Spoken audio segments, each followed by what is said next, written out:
Cloud computing is an evolution of technology over time.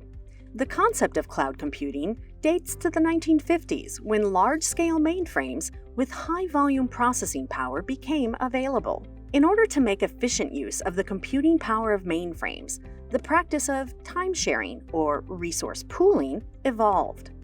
Using dumb terminals, whose sole purpose was to facilitate access to the mainframes, multiple users were able to access the same data storage layer and CPU power from any terminal.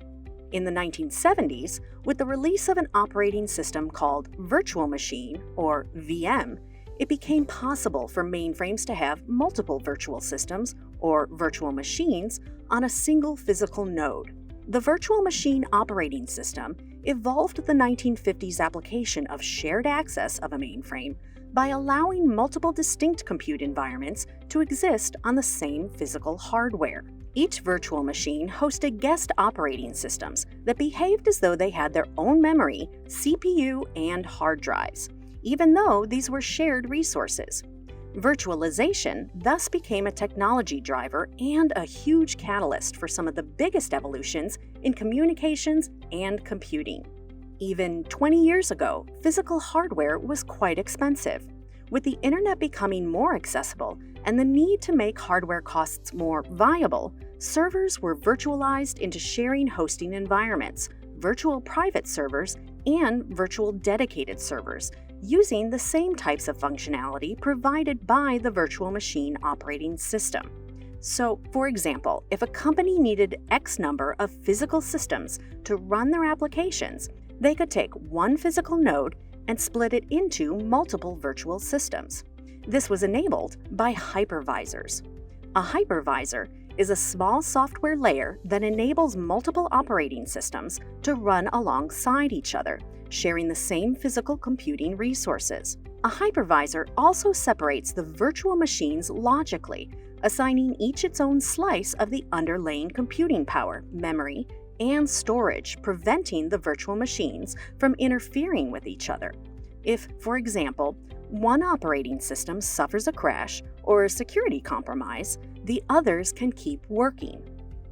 As technologies and hypervisors improved and were able to share and deliver resources reliably, some companies decided to make the cloud's benefits accessible to users who didn't have an abundance of physical servers to create their own cloud computing infrastructure. Since the servers were already online, the process of spinning up a new instance was instantaneous. Users could now order cloud resources they needed from a larger pool of available resources, and they could pay for them on a per-use basis, also known as pay-as-you-go. This pay-as-you-go, or utility computing model, became one of the key drivers behind cloud computing taking off. The pay-per-use model allowed companies and even individual developers to pay for the computing resources as and when they used them, just like units of electricity. This allowed them to switch to a more cash flow-friendly OpEx model from a CapEx model.